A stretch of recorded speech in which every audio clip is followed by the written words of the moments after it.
आदरणीय दर्शकहरू नमस्ते। कार्यक्रम विश्व अर्थतन्त्रमा हार्दिक स्वागत छ।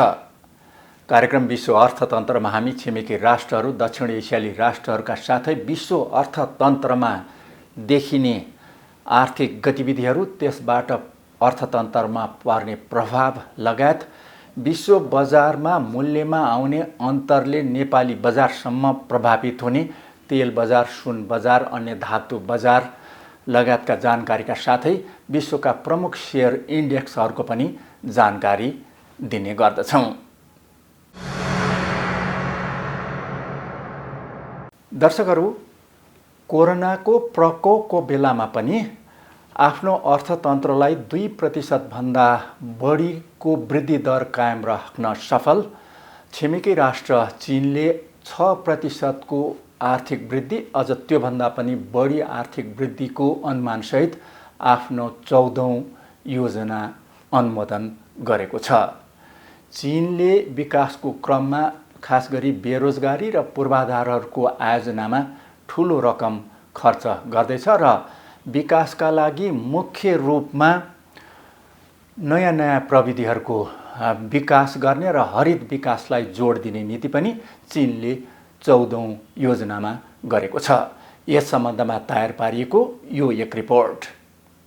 विश्वको दोस्रो ठूलो अर्थतन्त्र चीनले यसै वर्षदेखि आफ्नो 14औं पञ्चवर्षीय योजना लागू गर्दैछ। सन् 2027-28 मा अमेरिकालाई उछिनेर विश्वको दोस्रो ठूलो अर्थतन्त्र बन्ने बाटोमा चीन अगाडि बढिरहेको छ। चीनको व्यवस्थापिका नेशनल पिपुल कंग्रेसको बैठकमा चीनका प्रधानमन्त्री ली खछ्याङले 14औं पञ्चवर्षीय योजनाको खाका प्रस्तुत गर्नुभएको छ। चीनका प्रधानमन्त्रीले 14औं योजनाका खाका प्रस्तुत गर्दै विकासको नयाँ प्रयासमा आउन सक्ने चुनौतीहरूलाई कसरी सम्बोधन गर्ने भन्ने बारेमा चीनको रणनीतिबारे उल्लेख गर्नुभएको थियो। चीनिया प्रधानमन्त्रीले सन् 2021 मा चीनले 6% को विकास लक्ष्य राखेको उल्लेख गर्दै यो लक्ष्य प्राप्तिका लागि आगामी 5 वर्षमा चीनले नयाँ आविष्कार र सृजना, हरित विकास र सर्वसाधारणको जीवनमा सुधार ल्याउने विषयलाई केन्द्रबिन्दुमा राखेर अगाडि बढ्ने बताउनुभयो। सन् 2020 मा चीनको इतिहासमै एउटा फरक प्रकारको कठिन वर्ष हुन पुगेको बताउँदै कोरोनाको ठूलो प्रकोपका बीच पनि अर्थतन्त्रलाई सकारात्मक राख्न सक्नु नै चीनको ठूलो उपलब्धि भएको चीनिया प्रधानमन्त्री लीले बताउनुभयो। चीनका प्रधानमन्त्रीले चीनले गरिबी विरुद्धको लडाईँमा ठूलो सफलता प्राप्त गरेको उल्लेख गर्दै समृद्ध समाज निर्माण गर्ने तर्फ पनि ठूलै फड्को मारेको पनि बताउनुभयो। सन् 2020 समाप्त भएसँगै सकिएको 13औं योजना अवधिमा चीनको अर्थतन्त्रको आकार $10,800 अर्ब बढेर $15,500 अर्ब को आकारमा पुगेको चीनिया प्रधानमन्त्रीको भनाइ रह्यो। अब सुरु हुन लागेको 14औं पञ्चवर्षीय योजना अवधिमा चीनलाई हरेक दृष्टिकोणबाट आधुनिक समाजवादी देशको रूपमा विकास गर्नका लागि आर्थिक र सामाजिक विकास गरिने पनि प्रधानमन्त्री लीले बताउनुभयो। सन् 2021 देखि 2025 सम्म रहने 14औं पञ्चवर्षीय योजनाको लक्ष्यबारे बोल्दै प्रधानमन्त्री ली खछ्याङले यथार्थमा रहेर आर्थिक विकासका लक्ष्य निर्धारण गर्ने बताउनुभयो। चीनले योजना अवधिमा शहरी क्षेत्रमा बसोबास गर्नेहरूको संख्या अस्थायी रूपमा 65% पुर्याउने, कार्बन डाइअक्साइडको उत्पादन उल्लेख्य रूपमा घटाउने, हरित विकासलाई प्राथमिकतामा राख्ने लक्ष्य राखेको छ। चीनले सृजनात्मक र नयाँ प्रविधिको उपयोग गर्दै विकास गतिलाई अगाडि बढाउने, आन्तरिक बजारलाई सुदृढ गर्ने र सर्वसाधारण जनताको हितका लागि राष्ट्रलाई समाहित गर्ने हिसाबले 14औं पञ्चवर्षीय योजना तर्जुमा गरिएको जनाएको छ। 14औं पञ्चवर्षीय योजनाको प्रभावकारी सुरुवातका लागि योजनाको पहिलो वर्ष सन् 2021 का लागि विभिन्न लक्ष्य राखेको चीनिया प्रधानमन्त्रीले बताउनुभयो। सन् 2021 का लागि चीनले 6% को विकास लक्ष्य राखेको छ भने 1 करोड 10 लाख नयाँ रोजगारी सृजना गर्ने लक्ष्य राखिएको छ।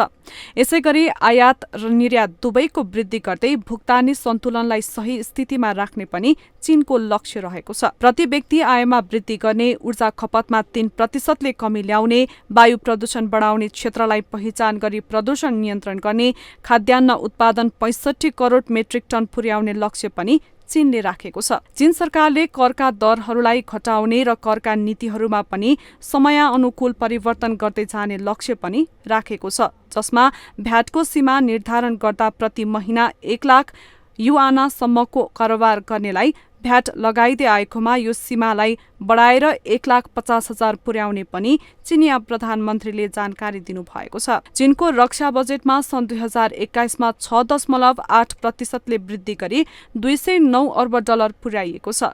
चीनको रक्षा बजेट अमेरिकाको $740 अर्ब 50 करोड डलरको तुलनामा 1/4 मात्रै रहेको छ। अर्थतन्त्रका चुनौतीबारे उल्लेख गर्दै चिनिया प्रधानमन्त्रीले सन् 2020को वर्षमा चिनिया अर्थतन्त्रले ठूलै चुनौतीको सामना गर्नु परेको बताउनुभयो।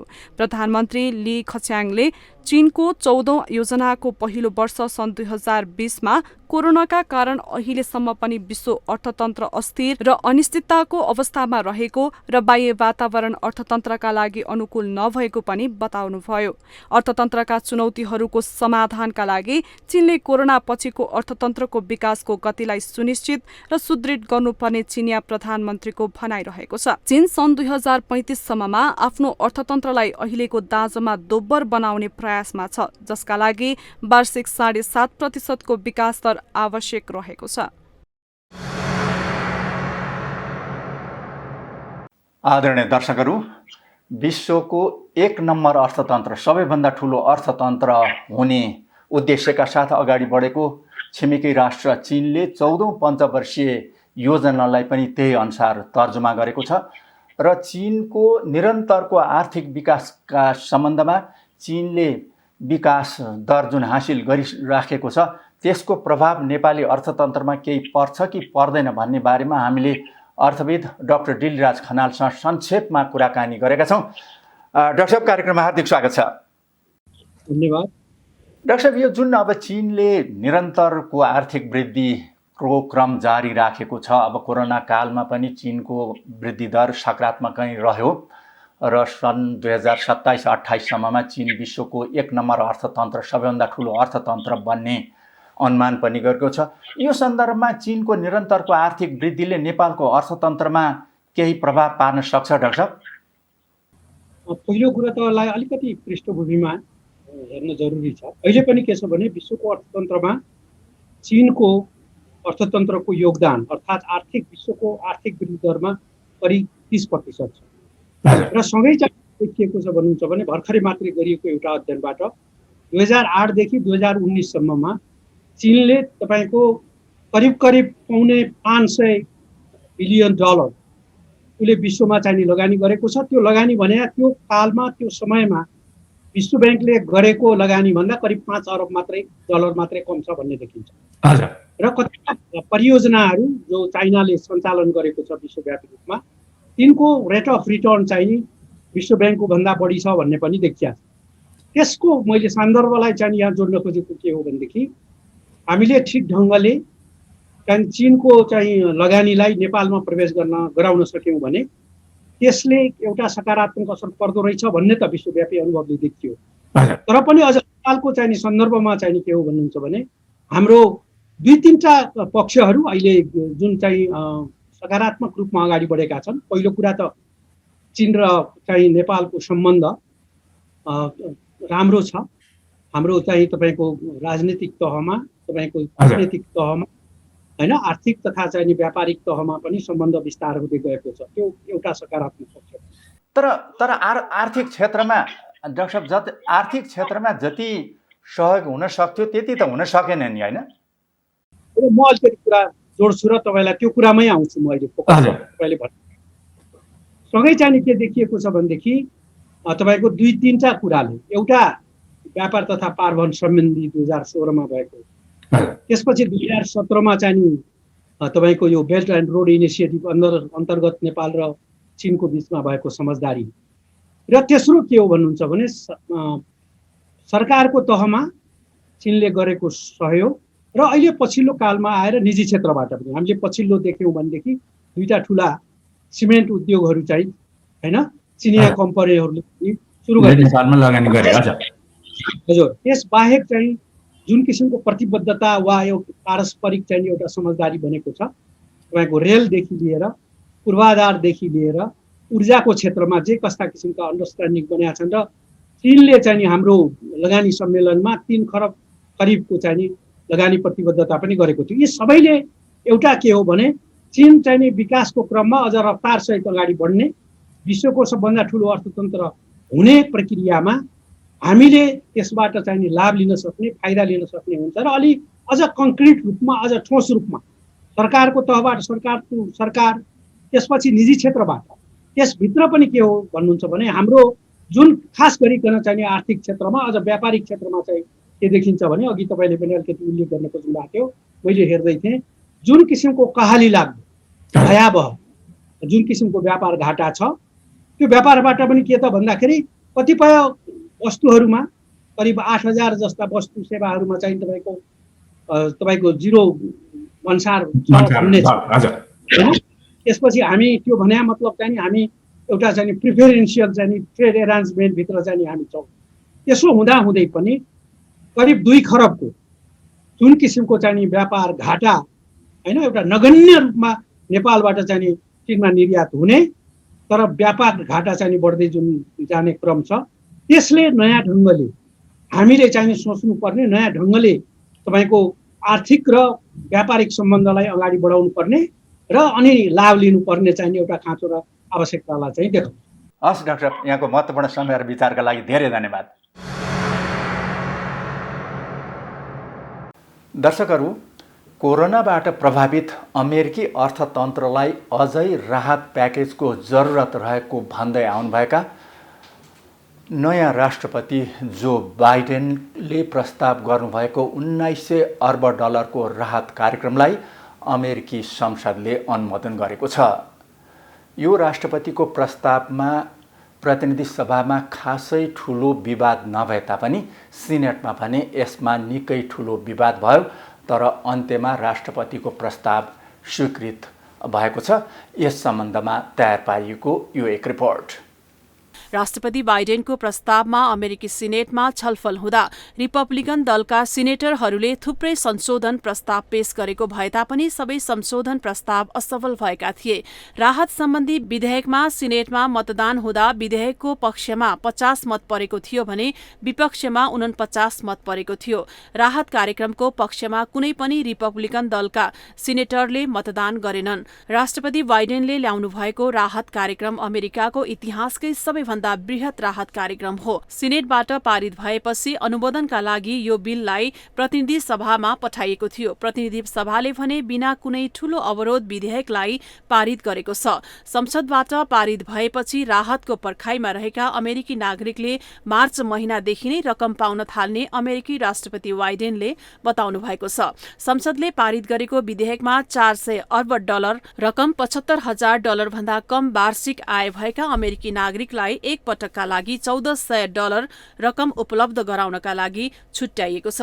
यसैगरी कोरोनाका कारण रोजगारी गुमाएका 95 लाख मानिसलाई साप्ताहिक रूपमा 300 अमेरिकी डलर दिने व्यवस्था पनि राहत कार्यक्रममा गरिएको छ।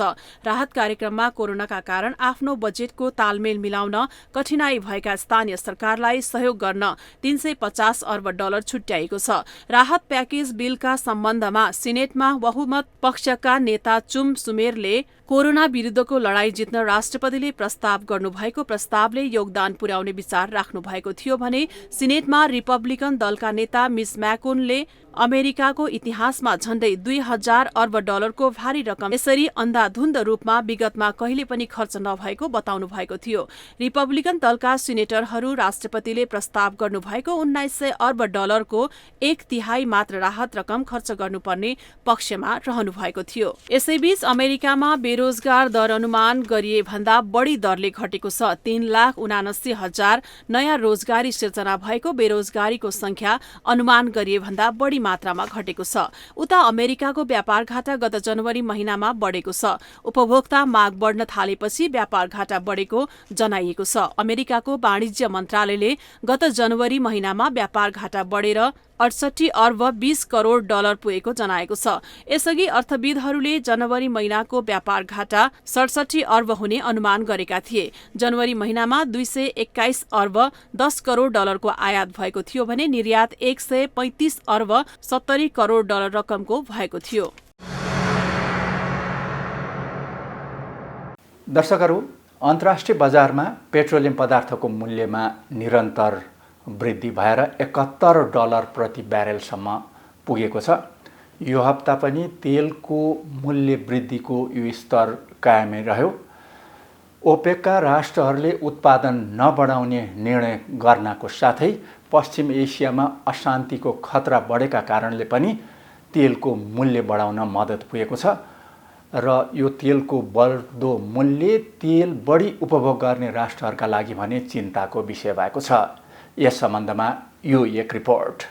अन्तर्राष्ट्रिय बजारमा तेलको मूल्यमा निरन्तर वृद्धि भइरहेको छ। केही दिन अगाडि भएको तेल उत्पादक राष्ट्रहरूको संगठन ओपेक र उसका सहयोगी राष्ट्रहरूको बैठकले आगामी अप्रिल महिनाका लागि पनि तेलको उत्पादनमा खासै वृद्धि नगर्ने निर्णय गरेपछि तेलको मूल्य बढ्न थालेको थियो। यस्तै अवस्थामा यो हप्ताको सुरुमा यमनका हुथी विद्रोही समूहले साउदी अरेबियाको तेल उत्पादक केन्द्रहरूलाई लक्षित गरी क्षेप्यास्त्र र ड्रोन आक्रमण गरेपछि तेलको मूल्य अझै बढेर $70 माथि पुगेको थियो। साउदी ऊर्जा मन्त्रालयले साउदी तेल उत्पादन सुविधाहरूमा आक्रमण भएको पुष्टि गर्न साथै ब्रेन्ट कच्चा तेलको मूल्य 2.65% वृद्धि भई $71.20 सम्म पुगेको थियो। तर सप्ताहको मध्यसम्म आइपुग्दा त्यसमा सामान्य गिरावट आएको भए तापनि तेलको मूल्य प्रति ब्यारेल $70 को वरिपरि नै रहेको छ। साउदी अरेबियाको ऊर्जा मन्त्रालयले साउदी अरेबियामा रहेको विश्वकै ठूलो तेल निर्यात गर्ने बन्दरगाहमा रहेको एउटा भण्डारण ट्याङ्कीलाई लक्षित गरी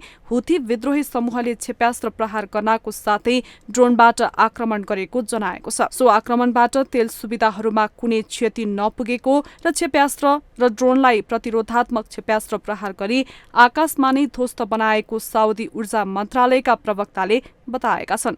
साउदी ऊर्जा मन्त्रालयले यस प्रकारका आक्रमण साउदी सरकारप्रति मात्र लक्षित नभई विश्वमा तेल आपूर्तिको सुनिश्चितता र सुरक्षा समेत खतरा उत्पादन गर्ने र विश्व अर्थतन्त्रमा नै नकारात्मक प्रभाव पार्ने पनि जनाएको छ। आक्रमणको जिम्मा लिँदै हुथी समूहका प्रवक्ता याङ्या सारीले 14वटा ड्रोन र 8वटा ब्यालिस्टिक क्षेप्यास्त्रद्वारा साउदी तेल सुविधाहरूमा आक्रमण गरिएको बताएका छन्। प्रवक्ता सारीले साउदी अरेबियाले यमनमा आक्रमण र नाकाबन्दी जारी राखेसम्म यस प्रकारका आक्रमणहरू भइरहने चेतावनी दिएका छन्।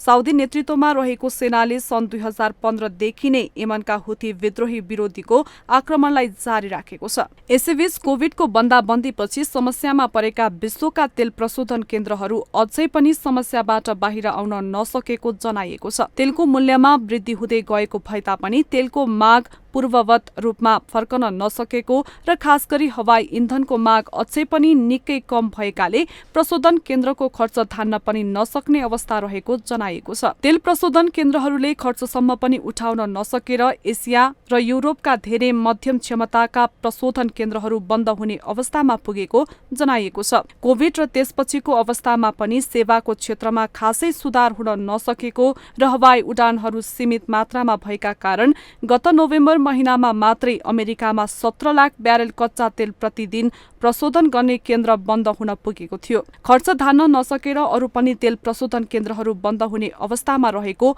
विज्ञहरूले बताएका छन्। हवाई जहाजमा प्रयोग हुने तेलको माग कोभिड अगाडिकै अवस्थामा फर्कन सन् 2023 सम्म कुर्नुपर्ने विश्लेषण गरिएको छ। सन् 2021 सुरु भएपछि प्रशोधन केन्द्रहरूको अवस्थामा सामान्य सुधार भए तापनि समस्यामा खासै ठूलो अन्तर नआएको रेटरका बजार विश्लेषक जोन केम्पोको भनाइरहेको छ। लागत खर्च नै धान्न नसकेर युरोप, एसिया, अस्ट्रेलिया र अमेरिकाका थुप्रै तेल प्रशोधन केन्द्रहरू बन्द भएको पनि जनाइएको छ। भारतमा तेलको मूल्यमा निरन्तर भइरहेको वृद्धिको चौतर्फी आलोचना भएको छ। अन्तर्राष्ट्रिय बजारमा तेलको मूल्यमा वृद्धि हुनको साथै भारतमा आन्तरिक रूपमा लगाइएको करका कारणले पनि तेलको मूल्य प्रति लिटर 100 रुपियाँभन्दा माथि पुगेको छ र यो कर घटाउन भारतको विपक्षी दलहरूका साथै केन्द्रीय ब्याङ्क, विज्ञ र सर्वसाधारणले आग्रह गरेका छन्। यस सम्बन्धमा यो एक रिपोर्ट। भारतमा पेट्रोलियम पदार्थमा भइरहेको मूल्य वृद्धिप्रति सर्वसाधारण, विपक्षी दलहरू र अर्थविदहरूले चिन्ता, चासो र असन्तुष्टि व्यक्त गरिरहेको बेलामा भारतीय अर्थमन्त्री निर्मला सीतारमणले पेट्रोलियम पदार्थको मूल्य घटाउन उपभोक्ताले गरिरहेको आग्रह उचित भएको बताउनु भएको छ। उहाँले मूल्य वृद्धिको एउटा प्रमुख कारण केन्द्र सरकार र राज्य सरकारहरूले लगाएको कर भएको स्वीकार गर्दै करमा कटौती केन्द्र र राज्य सरकार दुवैको संयुक्त प्रयासले मात्र सम्भव हुने पनि उल्लेख गर्नु भएको छ। भारतका राजस्थान, मध्य प्रदेश र महाराष्ट्र राज्यहरूमा तेलको मूल्य अहिलेसम्मकै उच्च भएर प्रति लिटर 100 रुपियाँ नागेको छ। यो मूल्य वृद्धि हुनुमा केन्द्र सरकार र राज्य सरकारले लगाएको 54% भन्दा बढीको कर नै प्रमुख कारण रहेको छ। अर्थमन्त्री निर्मला सीतारमणले गत वर्ष तेलको मूल्य 2 दशक यताकै सबैभन्दा कम भएपछि घटेको मूल्यको फाइदा उपभोक्तालाई नदिई केन्द्र सरकारले अन्तशुल्कको दरमा भारी वृद्धि गर्नु भएको थियो। अहिले अन्तर्राष्ट्रिय बजारमा तेलको मूल्य बढ्दै गएको बेलामा अर्थविदहरूले तेलको बढ्दो मूल्यको भार उपभोक्तामा पर्न नदिन पहिले वृद्धि गरिएको अन्तशुल्कको दरमा कटौती गर्नुपर्ने धारणा राखेका छन्। सञ्चारकर्मीहरूसँग अन्तर्क्रिया गर्दै भारतीय अर्थमन्त्रीले करको दरमा कटौती गरी तेलको मूल्य घटाउन उपभोक्ताले आवाज उठाउनु जायज भए तापनि तेलको मूल्यको विषय एउटा निकै जटिल भएको पनि बताउनुभयो। भारतीय अर्थमन्त्रीले मूल्य घटाउने उपभोक्ताको माग र करबाट प्राप्त भइरहेको राजस्व बीच समन्वयको विषय एउटा धर्म संकटको विषय भएको पनि उल्लेख गर्नुभयो। उहाँले केन्द्र सरकारले मात्रै पेट्रोलियम पदार्थमा कर लगाएको नभई राज्य सरकारहरूले पनि कर लगाएको र केन्द्रले उठाउने कर मध्ये पनि 41% राज्यहरूलाई नै अनुदानका रूपमा दिने गरेको पनि प्रश्न पार्नुभयो। पेट्रोलियम पदार्थलाई पनि वस्तु र सेवा कर जीएसटी को दायरामा ल्याउन भइरहेको मागका सम्बन्धमा बोल्दै भारतीय अर्थमन्त्रीले यो विषयमा अप्रत्यक्ष करको निर्णय गर्ने सबैभन्दा माथिल्लो निकाय जीएसटी परिषदमा छलफल गर्ने बताउनुभयो। अहिलेको अवस्थामा केन्द्र सरकारले अन्तशुल्कको दर निर्धारण गर्ने र राज्य सरकारहरूले विभिन्न दरमा भ्याट लिने गरेका कारण भारतकै विभिन्न राज्यहरूमा मूल्यमा अन्तर देखिने गरेको छ। जीएसटी प्रक्रिया लागू गरिएमा एउटै कर लागू हुने हुनाले फरकका राज्यमा भिन्न मूल्य हुने छैन। जीएसटी परिषदको अब निकट भविष्यमा हुने बैठकमा सरकारले जीएसटीको प्रस्ताव लैजान्छ कि भन्ने प्रश्नमा भारतीय अर्थमन्त्रीले बैठक अगाडि नै यस विषयमा कुरा उठाउने पनि बताउनुभयो। भारतीय अर्थमन्त्रीले सन् 2020 को मार्चदेखि मेसम्मको अवधिमा पेट्रोलमा 13% र डिजलमा 16% अन्तशुल्क दरमा वृद्धि गर्नु भएको थियो। अहिले नयाँ दिल्लीमा पेट्रोलको 91 रुपियाँ 17 पैसा मूल्यमा 1/3 अन्तशुल्कको रकम रहने गरेको छ भने डिजेलको 81 रुपियाँ 47 पैसा मूल्यमा 40% केन्द्र सरकारले उठाउने अन्तशुल्क रकम हुन पुगेको छ। केही दिन अगाडि स्टेट बैंक अफ इन्डियाका अर्थविदहरूले तेललाई वस्तु र सेवाको क्षेत्र जीएसटी अन्तर्गत ल्याएको खण्डमा तेलको मूल्य 75 रुपियाँ प्रति लिटरमा झार्ने विश्लेषण गरेका थिए। तेलमा जीएसटीको प्रक्रिया सुरु गरिएकोमा डिजलको मूल्य 68 रुपियाँ प्रति लिटरमा झर्ने र यसले सरकारको राजस्व असुली 1 लाख करोड अर्थात कुल गृहस्थ उत्पादनको 0.4% मात्र कम हुने पनि अर्थविदहरूले बताएका थिए। यो विश्लेषण तेलको मूल्य $60 प्रति ब्यारेल र डलरको सतही दर 73 रुपियाँको हिसाबमा गरिएको थियो। नेपालमा पनि तेलको मूल्य दिन प्रतिदिन वृद्धि हुँदै गएको छ। तेलको मूल्य वृद्धि हुनुमा एउटा त अन्तर्राष्ट्रिय बजारमा बढेको मूल्यको प्रभाव हो भने अर्को विषय सरकारले लिने अत्याधिक करका कारण पनि हो। नेपालमा प्रति लिटर तेलमा 55 रुपियाँ भन्दा बढीको कर लिने गरिएको छ। अन्य राष्ट्रमा सरकारले लिने करका कारण उपभोक्तामा पर्न गएको भारका बारेमा चर्चा हुन्छ। केन्द्रीय बैंकले यसमा आपत्ति जनाउँछ। विपक्षी दलहरूले आवाज उठाउँछन्। अर्थविदहरूले विश्लेषण गर्ने गर्दछन्। तर नेपालमा जति मूल्य वृद्धि गरिए तापनि कुरा पनि कसैले उठाउँदैन। कहिलेकाहीँ कुनै निकायले उठाइहाले पनि एक दिनै हुन्छ र सबै चुपचाप बस्ने गरेको देखिन्छ। अमेरिकी राष्ट्रपति जो बाइडेनले युरोपसँगको आफ्नो सम्बन्धलाई सुदृढ बनाउने बताउँदै आउनु भएको छ। यसै क्रममा अमेरिकी राष्ट्रपतिले अमेरिका र युरोपले एक अर्काका सामानको आयातमा लगाइराखेको भन्सारमा कटौती गर्ने घोषणा गर्नुभएको छ र भन्सारलाई जुन वृद्धि गरिएको थियो, भन्सार लगाइएको थियो, ती वस्तुहरूको भन्सारलाई अहिले दुवै पक्षले स्थगन गर्ने 4 महिनाका लागि, त्यसपछि यस विषयमा छलफल गरेर अगाडि बढ्ने निर्णय गरेका छन्। यस सम्बन्धमा यो एक रिपोर्ट। संयुक्त राज्य अमेरिकाले बोइङ विमान उत्पादन कम्पनीलाई र युरोपियन महासंघले युरोपियन राष्ट्रहरूको लागि रहेको एयरबसलाई दिँदै आएको सहुलियतलाई लिएर शुरू भएको लामो समयदेखिको विवादलाई 4 महिनासम्मका लागि थाती राख्ने सहमति भएको छ। युरोपियन महासंघका अध्यक्षले सो कुराको जानकारी दिनुभएको हो। आफ्ना विमान उत्पादन कम्पनीहरूलाई अन्तर्राष्ट्रिय नियम विपरीत दुवै पक्षले दिएको सहुलियतलाई लिएर अमेरिका र युरोप महासंघ बीच विगत 17 वर्षदेखि विवाद चल्दै आएको छ। विवाद बढ्दै गएपछि एक अर्का विरुद्ध दुवै पक्षले अर्बौं डलरका सामग्रीहरूको आयातमा भन्सार वृद्धि गरेका थिए। युरोपियन महासंघबाट केही समय अगाडि मात्रै अलग भएको बेलायत र अमेरिका बीच पनि यसै विषयलाई लिएर शुरू भएको विवादलाई 4 महिनाका लागि थाती राख्ने सहमति भएको एक दिनपछि युरोपियन महासंघ र अमेरिका बीच पनि विवादलाई थाती राख्ने सहमति भएको हो। दुवै पक्ष बीचको यो सहमतिपछि युरोपियन राष्ट्रहरूबाट अमेरिका निर्यात हुने 7 अर्ब 50 करोड डलरका सामग्रीहरूमा लगाएको भन्सार हट्नेछ। युरोपियन महासंघका सदस्य राष्ट्रहरूले अमेरिकाबाट आयात गर्ने 4 अर्ब डलरका सरसामग्रीहरूमा विवादका कारण लगाएको भन्सार पनि हटाइने भएको छ। यो सहमतिपछि युरोपियन महासंघका सदस्य राष्ट्रहरूले अमेरिका निर्यात गर्ने विमानहरू हल्का खाले मदिरा र दुग्धजन्य पदार्थमा लाग्दै आएको भन्सारबाट राहत पाएका छन् भने संयुक्त राज्य अमेरिकाले निर्यात गर्ने विमान ट्र्याक्टर मदिरा र सुर्तीमा युरोपियन राष्ट्रहरूले लगाउँदै आएको भन्सार हट्ने भएको छ। युरोपियन महासंघका अध्यक्ष उर्सुला फन डेर लियनले यस बीचमा आफूले अमेरिकी राष्ट्रपति जो बाइडेनसँग टेलिफोन वार्ता गरेको बताउनु भएको छ। उहाँले विमान उत्पादन कम्पनीहरूलाई दुवै पक्षले दिँदै आएको सहुलियतका बारेमा उठेको विवाद र तत्पश्चात शुरू भएको व्यापार युद्धको समाधानका लागि दुवै पक्षका व्यापार प्रतिनिधिहरूले गरेको गृह कार्यको आधारमा अहिलेको सहमति भएको विज्ञप्ति जारी गर्दै उल्लेख गर्नु भएको छ। उहाँले अमेरिका र युरोप बीचको आर्थिक सहयोगलाई सुदृढ बनाउने दिशामा यो महत्वपूर्ण कदम भएको पनि बताउनु भएको छ। अमेरिकी राष्ट्रपतिको कार्यालय व्हाइट हाउसले राष्ट्रपति जो बाइडेन र युरोपियन महासंघका अध्यक्ष फन डेर लियन बीच कोभिडको नियन्त्रण, अर्थतन्त्रको विकासका लागि दुवै पक्ष बीचको सहकार्य र मौसम परिवर्तनका विषयमा कुराकानी भएको जानकारी दिएको छ। यो सहमतिले कोभिडका कारण विमानहरूको माग घटेका कारण समस्यामा परेका अमेरिकी विमान निर्यात बोइङ र युरोपियन कम्पनी एयरबस दुवैलाई राहत दिएको छ। यो सहमतिको एयरबस कम्पनीले एक विज्ञप्ति जारी गर्दै स्वागत गरेको छ। सो कम्पनीले लामो समयदेखि जारी यो समस्या वार्ताको माध्यमबाट समाधान हुने विश्वास पनि व्यक्त गरेको छ।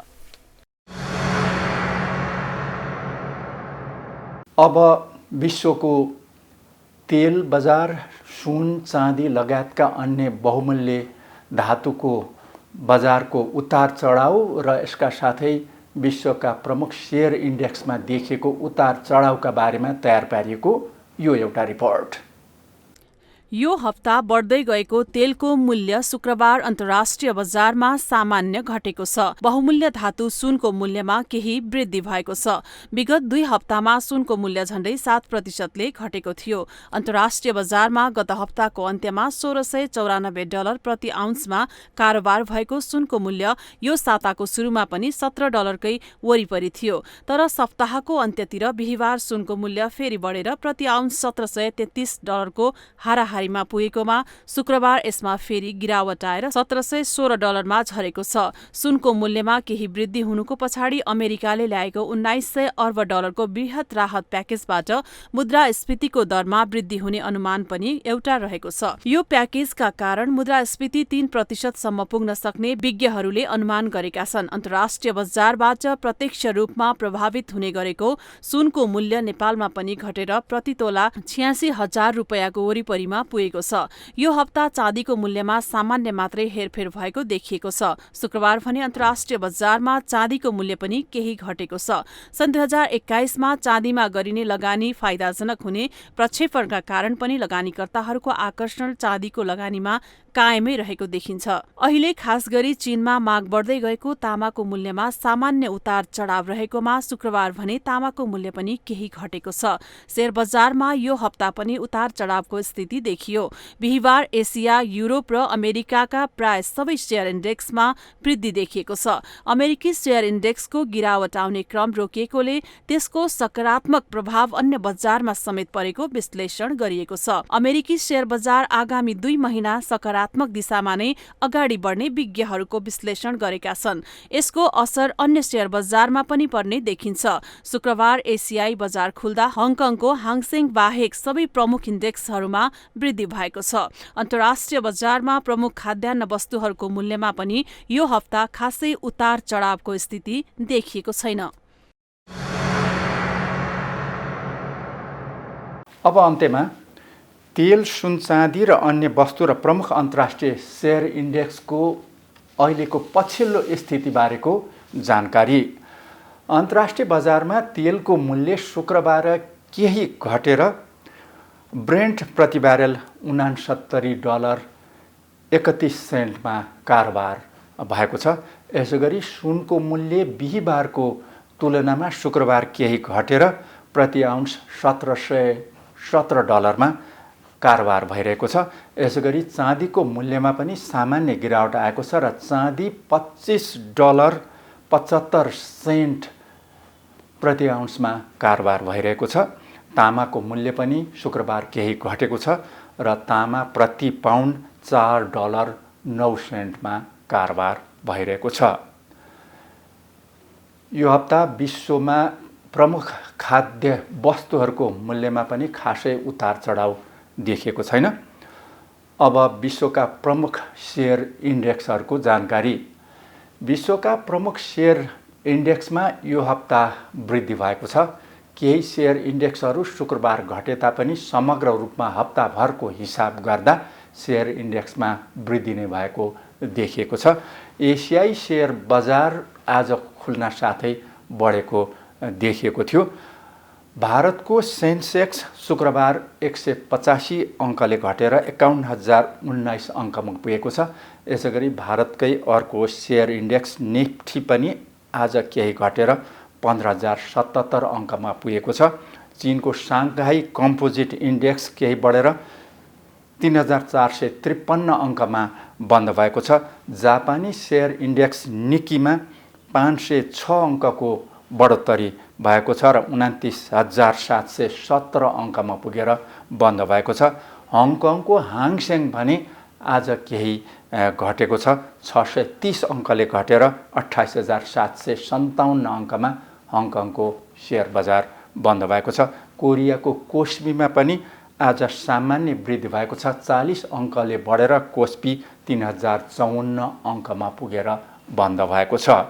युरोपीय शेयर इन्डेक्समा जर्मनीको डाक्समा शुक्रबार खासै परिवर्तन भएको छैन र 4,569 अङ्कमा पुगेको छ। यसैगरी फ्रान्सको सिएसीमा खासै परिवर्तन नभई 6,033 अङ्कमा पुगेको छ भने बेलायतको फिट्से 11 अङ्कले बढेर 6,736 अङ्कमा पुगेको छ। अमेरिकी शेयर बजार पनि बढी नै रहेको छ। यो हप्तामा पनि यसमा बढोत्तरी देखियो र अमेरिकी शेयर इन्डेक्समा नास्डाक 339 अङ्कले बढेर 13,339 अङ्कमा पुगेको छ। यसैगरी डाउ जोन्समा पनि 188 अङ्कको वृद्धि भएको छ र डाउ जोन्स 32,485 अङ्कमा पुगेको छ र एसएनपीमा पनि 40 अङ्कले वृद्धि भएर 3,939 अङ्कमा पुगेको छ। हस्त आदरणीय दर्शकहरू, कार्यक्रम विश्व अर्थतन्त्र आजलाई यही नै सकियो। अर्को हप्ता विश्व अर्थ जगतमा भएका महत्त्वपूर्ण घटनाक्रम र बजारमा आएको उतार चढावको जानकारी लिएर यहाँहरू समक्ष उपस्थित हुने नै छौँ। आजका लागि भने हामीलाई आज्ञा दिनुहोस्। नमस्ते।